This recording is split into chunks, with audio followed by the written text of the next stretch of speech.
भावी directors, writers, पत्रकार, story tellers, आप सबका बहुत बहुत स्वागत है। मैं भी तुम लोग की तरह कभी एकदम पीछे खड़े हुए बंबई से बड़े बड़े लोग आते थे और बड़ी फिल्मों की बात करते थे। मैं भी वहीं खड़े होकर सोचता था कि कैसे, क्या कभी ऐसा दिन आएगा कि मैं भी कहानियां सुना पाऊंगा। मैं चित्र भारती की जब बात चली मेरे पास, श्री मनमोहन वैद्य जी एक दिन आए थे, 2015 की बात है शायद, और उन्होंने चित्र भारती एक शॉर्ट फिल्म फेस्टिवल की जब बात करी तो मैंने उनसे यही पूछा था कि ये आप कितने कमिटेड हैं इसको लेके। उन्होंने बोला हम इसको बहुत दूर तक लेके जाएंगे अगर आप जैसे लोग जुड़े। फिल्म इंडस्ट्री में कोई इससे जुड़ना नहीं चाहता है, अगर आप शुरुआत करेंगे तो हो सकता है ये कहीं आगे जाए। और आज बड़े गर्व की बात है, जब पहला सेशन 2016 में मैं इंदौर में गया था तो शायद इसके 1/10 लोग भी नहीं थे वहाँ पे, और उसमें स्टूडेंट्स तो बिल्कुल ही कम थे। और आज ये हॉल जितना खचाखच भरा है, इसका मतलब है कि वो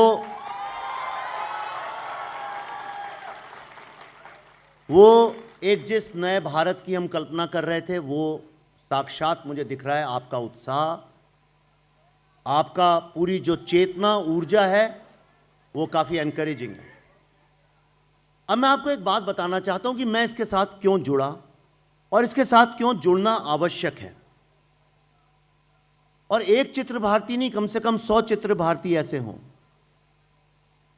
भारत की जो सबसे बड़ी एक समस्या वो सिर्फ फिल्मों के ही साथ नहीं थी, वो कोई भी जो एक स्टोरी टेलिंग का माध्यम है, चाहे वो टीवी हो, चाहे साहित्य हो, चाहे वो कविता हो, चाहे एक जो जनरल डिस्कोर्स है, उसके साथ पिछले कुछ दशकों से चल रही थी। अगर आप भारत को समझना चाहते हैं तो मैं हमेशा कहता हूं, अगर आप भारत का जो सोशो पॉलिटिकल एवोल्यूशन है आज़ादी के बाद का, अगर उसको समझना चाहते हैं तो उसका एक बड़ा आसान तरीका है, भारतीय फिल्मों के विलेन को आप अध्ययन करें। आप अगर भारतीय फिल्मों के विलेन को अगर स्टडी करेंगे तो आपको भारत एग्जैक्टली समझ में आ जाएगा। कोई हिस्ट्री क्लास में जाने की आवश्यकता नहीं है। आप अगर आज़ादी से पकड़ें, आज़ादी के वक्त की फिल्मों में विलेन हुआ करते थे अंग्रेज लोग, और उनसे लड़ाई लड़ने वाला जो होता था वो एक बड़ा सामान्य गांव का एक टीचर का बेटा, एक बहुत मामूली आम आदमी हुआ करता था। वो लड़का निकलता था और वो कहता था नहीं, मैं इस शोषण के खिलाफ आवाज़ उठाऊंगा, आज़ादी के लिए अपनी जान देने को तैयार हूं। और वो एक भगत सिंह जैसा, चंद्रशेखर आज़ाद जैसा, गणेश शंकर विद्यार्थी जैसा एक बड़ा मामूली आम हिंदुस्तानी का आदमी हुआ करता था। फिर आज़ादी मिली, जमींदारों ने जो है नए भारत, आज़ाद भारत के ऊपर अपना जो है पावर जिसको कहते हैं वो इस्टेब्लिश किया। तो आप जो आज़ादी के बाद की फिल्में जो हैं तुरंत 47-50 के दशक की, उसका जो विलेन था वो जमींदार हुआ करता था। आनंद भाई साहब फोन पे बिजी हैं, वरना वो समझ जाएंगे मैं क्या कह रहा हूं।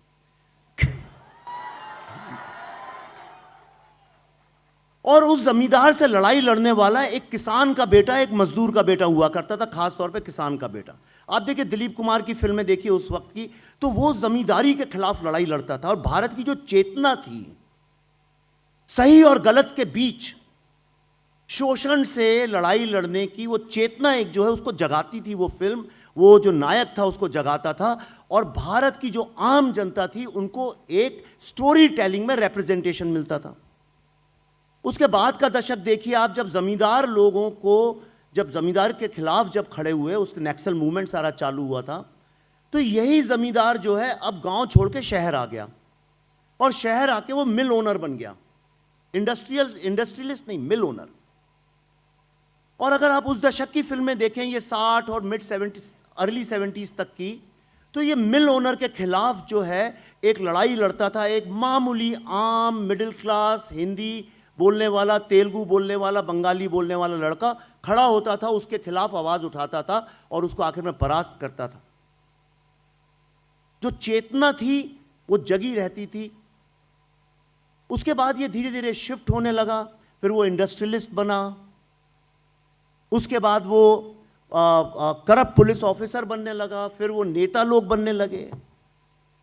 पर पर हीरो हमेशा आप देखिए जनमानस से उठा हुआ व्यक्ति था। वो भारत की जो एक मूल शोषण के खिलाफ लड़ने का जो हमारा डीएनए था, मानवता की लौ जलाने का जो डीएनए था, वो भारत का यूथ फिल्मों के माध्यम से, कहानियों के माध्यम से हमेशा वो चेतना जगाता रहा। फिर धीरे धीरे फिल्में आईं जिनमें पॉलिटिशियंस और पुलिस ऑफिसर्स और इंडस्ट्रियलिस्ट का नेक्सस बनने लगा। और ये सत्य भी है, 80 के दशक की आप अगर पॉलिटिकल न्यूज़ सारी देखें तो वो उसी नेक्सस के ऊपर सारी बेस्ड हैं। वही वक्त है जब बोफोर्स और ये सब निकला, एक कॉर्पोरेट लॉबी, पॉलिटिक्स और इनने किया। लेकिन आप अगर देखें उसके बाद लिबरलाइजेशन जब आया 1990 मिड 90s के बाद, जरा इस पे गौर दीजिएगा, सडनली हमारे एस्पिरेशंस चेंज हुए, एक नया युग आया। और खास तौर पे 2000 के आसपास देखिए, भारतीय फिल्मों से विलेन ही गायब हो गया। और वो जो कॉमन मैन जो था, वो जो दिलीप कुमार, अमिताभ बच्चन, राज कपूर जो रोल थे, मनोज कुमार, जो एक आम गांव से निकला, छोटे शहर से निकला लड़का, जो इस बात की था कि इस कॉमन मैन, एक छोटे शहर से निकले लड़के की जगह है इस राष्ट्र में। भारतीय सोच, भारतीय मूल धारा जो है, उसके लिए एक जगह है, कोई तो लड़ने वाला है हमारे लिए। पर 2000 बाद की फिल्मों में देखिए, उससे विलेन भी गायब हो गया। विलेन अब लड़की का बाप हो गया। विलेन तो गायब ही हुआ, पर साथ में कॉमन मैन भी गायब हो गया। पिछले 20 सालों में ना तो आपको भारत के न्यूज़पेपर्स में कॉमन मैन की कहानी सुनने को या पढ़ने को मिलेगी, माफ कीजिए आप हैं बड़े इक्के दुक्के लोग हैं, ना आपको भारत की जो कॉमन चेतना है वो कहीं पढ़ने को मिलेगी, ना आपको इंडियन टेलीविजन शोज में कहीं कॉमन आदमी मिलेगा, ना आपको भारत की फिल्मों में या मेन जो डिस्कोर्स है इस कंट्री का, उसमें कहीं भी कॉमन आदमी मिलेगा। और जो कॉमन आदमी मिलेगा वो एक बंबई की विचारधारा में पनपा हुआ कॉमन आदमी होगा। वो कॉमन आदमी की एक इमेजिनेशन होगी कि शायद कॉमन आदमी ऐसा होता होगा। हमने यूथ, भारत के यूथ को फिल्मों के माध्यम से ऐसा कैरिकेचर बना दिया। मैं तो 20 दिन महीने में घूमता हूं भारत के गांव छोटे शहरों में, सिर्फ यूनिवर्सिटी कैंपसेस में जाता हूं, सुनील जी जानते हैं इस बात को। मैंने वैसा यूथ कहीं नहीं देखा जो भारतीय फिल्मों में दिखाया जाता है। आपने देखा है कहीं ऐसा यूथ? यूथ ऐसा होता है जो यहां बैठा हुआ है।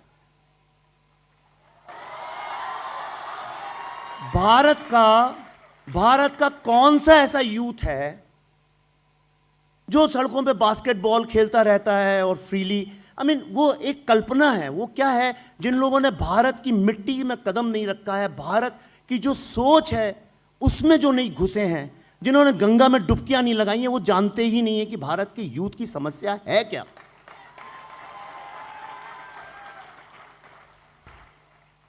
और जब आप कॉमन आदमी की लाइफ के कॉमन एस्पिरेशंस और इश्यूज को समझते ही नहीं हैं, तो फिर जो भी बनेगा वो झूठ मूठ का। इसीलिए देखिए, भारत की जो पिछले 20 साल की फिल्म है वो मूलतः मैं ये नहीं कह रहा हूं सारी, मोस्टली एनआरआई ऑडियंस को एड्रेस करती हैं और भारत को नहीं करती हैं। ऐसा तो विश्व में कहीं नहीं होता। तो जब कश्मीर फाइल्स को लेकर सब कहने लगे, अरे अचानक कैसे हो गया, ये अद्भुत बात कैसे हो गई, तो मैं पता है टाइम की कमी है, पर मैं इसलिए बताना चाहता हूं ये कोई चमत्कार नहीं है। भारत में एक भूख, एक प्यास कॉमन आदमी की समस्याओं को एड्रेस करने की पिछले कई दशकों से है, पर कोई करता ही नहीं, क्योंकि उसके लिए आपको घूमना पड़ेगा, पसीना बहाना पड़ेगा। ये मैंने 2010 से ये यात्रा शुरू की थी। ये कोई अचानक कुछ नहीं होता है इस विश्व में। 2010 से मैं लगातार भारत के गांव में, गलियों में, छोटे शहरों में, मिडिल क्लास में घूम रहा हूं। मैंने जब बुद्धायना ट्रैफिक जैम बनाई, तब सब कहते थे ऐसा कहां होता है। आप देखिए आज वो घर घर के स्टूडेंट की कहानी है। जब हमने ताशकंद फाइल्स बनाई तो सबने कहा इस तरह की वर्बोस फिल्म चल नहीं सकती। किसको लाल बहादुर शास्त्री में इंटरेस्ट है 4 फुट के आदमी में? अरे गुलाब लगाओ, टोपी पहनो, तब तो कोई तुम्हें देखे, खूबसूरत तो लगो कम से कम।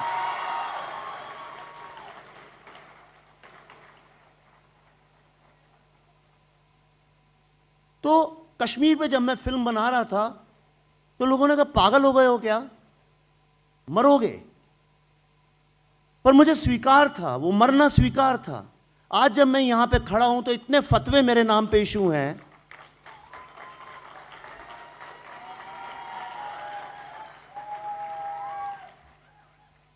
और चूंकि मैं भोपाल की धरती में बड़ा हुआ इसलिए आपसे ईमानदारी से बात कर रहा हूं। बहुत बड़ा पाप करूंगा अगर मैं आपसे सच नहीं बोलूं। पैसे में डूबना, पैसा कमाना बहुत अच्छी बात है। मुझे सबसे बड़ा अफसोस इस बात का है कि 70 साल में हमने टोपीबाजी सिखाई है, एंटरप्राइज नहीं सिखाया। हमने हम हमने हमने हमने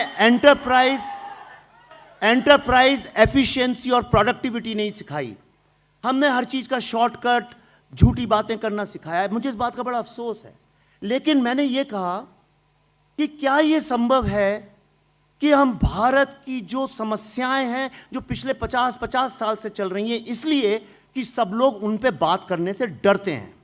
हमने ऐसा नहीं है कश्मीर पे फिल्में नहीं बनाई हैं।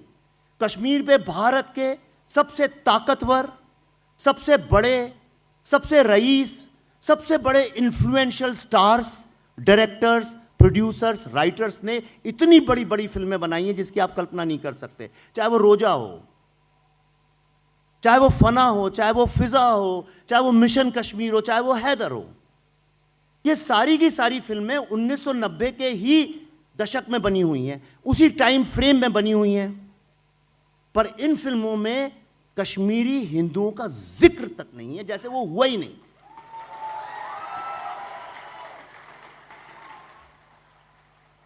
दूसरी विडंबना देखिए, ये सारी फिल्में टेररिस्ट लोगों को जस्टिफाई करती हैं कि उस बेचारे पे ये जुल्म हुआ। सुन लीजिए, देखिए तालियां हो जाएंगी। मैं सीरियस बात कर रहा हूं।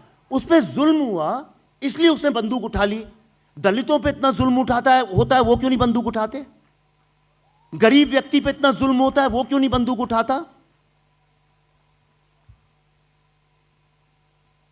लेकिन किसी ने इस सवाल को एड्रेस नहीं किया। भारत का हर व्यक्ति यह सवाल पूछना चाहता था। और ये फिल्में ऐसा भी नहीं है कोई प्रमाणित फिल्में थी। किसी राइटर या डायरेक्टर ने जाके अपने जीवन के कुछ महीने आतंकवादियों के घर में उनके साथ बिताए होते और 50-60 लोगों की मानसिकता समझी होती और तब कहते हाँ ये तो मैं मानने को तैयार था। हमने डाकुओं को ग्लोरीफाई किया, घोड़ों पे बैठा बैठा के उनको हीरो बनाया। हमने नक्सल लोगों को ग्लोरीफाई किया, हमने स्मगलर्स को ग्लोरीफाई किया, हमने टेररिस्ट लोगों को ग्लोरीफाई किया। और ये एक बहुत इट्स अ सैड कमेंट्री। हमने अपने युवाओं को शॉर्टकट फिल्मों के जरिए भी सिखाया और हमने उनको झूठ बोला। ये गलत है। टेररिस्ट कोई भी सताने से नहीं बनता है। जितने टेररिस्ट मारे गए हैं उनमें से कोई भी सताया नहीं गया था। यासीन मलिक को किसी ने नहीं सताया, हफीज सईद को किसी ने नहीं सताया, बुरहान वानी को किसी ने नहीं सताया, अफजल गुरु को किसी ने नहीं सताया। और मुझसे ज्यादा कश्मीर पे किसी के पास रिसर्च भी नहीं है।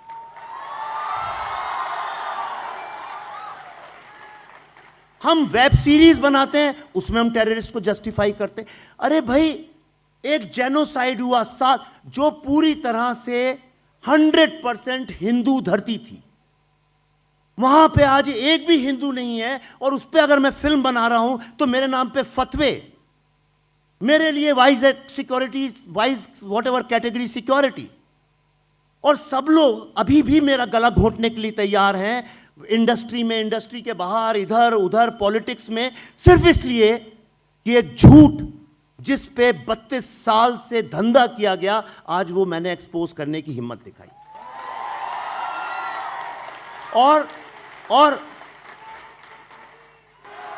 और ये हिम्मत किसने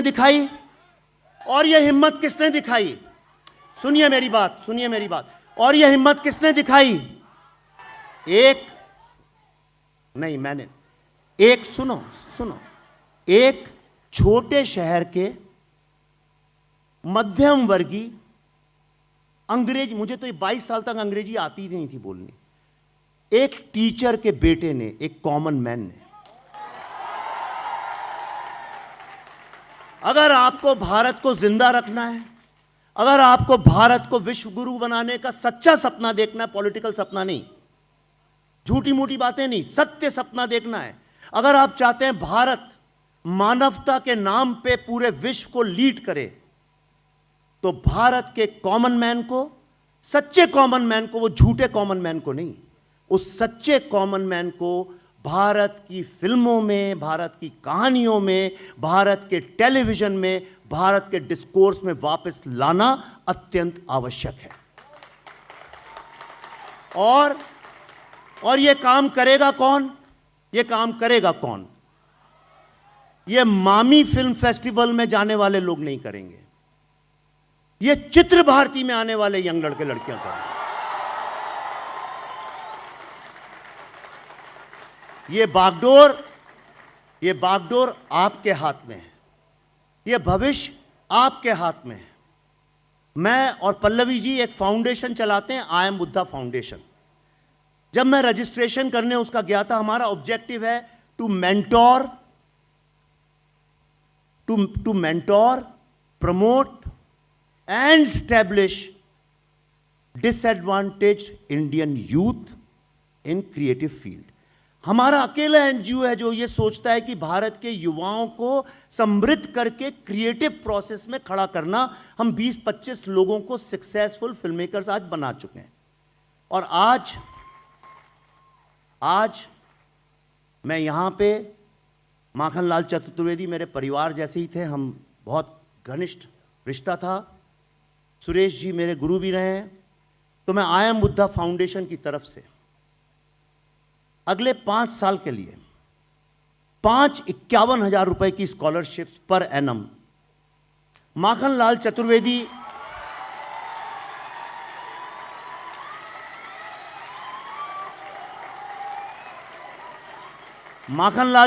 यूनिवर्सिटी के साथ अटैच करता हूं।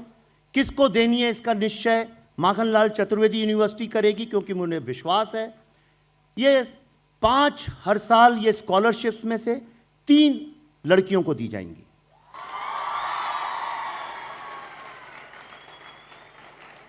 और इसके विषय भारतीय सभ्यता, भारतीय साहित्य, सिनेमा, इन विषयों से जुड़ा होगा। मैं सुरेश जी के हाथ में ये जिम्मा देता हूं, वो निश्चय करें कैसे करना है, लेकिन वो भारतीय सभ्यता और भारतीय आम आदमी के जीवन से जुड़ा होना चाहिए। बस इतना आपसे निवेदन है। मैं अंत में आपको यह कहना चाहता हूं कि मुझे ऐसा सिखाया गया था कि जो बेटा वापस अपने परिवार को कुछ नहीं देता है, उस बेटे के होने का क्या फायदा। मेरे माता पिता तो हैं नहीं, पर भोपाल मेरा घर है। आज मैं सुबह शिवराज सिंह चौहान से मिला था, उनके साथ हमने 2 पेड़ लगाए। शिव और शारदा नाम मैंने उन्हें सजेस्ट किया, उन्होंने मान लिया, क्योंकि शिव और शारदा सिर्फ भारत की कॉन्शियसनेस नहीं है, कश्मीर की भी कॉन्शियसनेस है।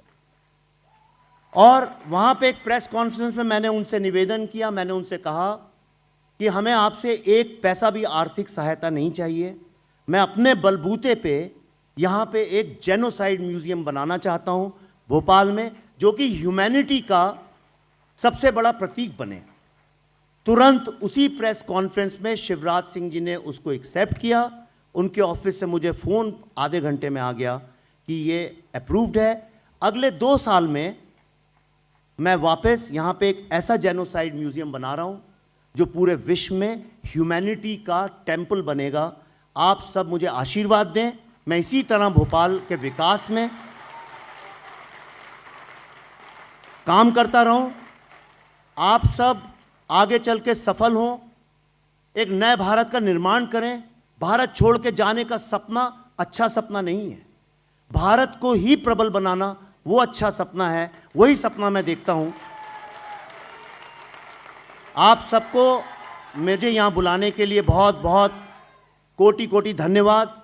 अगर कोई ये सोचता है कश्मीर फाइल्स फिल्म मैंने बनाई है, तो इतना बड़ा पाप ना करें, उसका श्रेय मुझे ना दें। कोई भी इतनी बड़ा चमत्कार किसी एक व्यक्ति से नहीं होता, इसके पीछे बड़े बूढ़ों का आशीर्वाद और त्याग है। उन सबको मेरा शत शत नमन, धन्यवाद।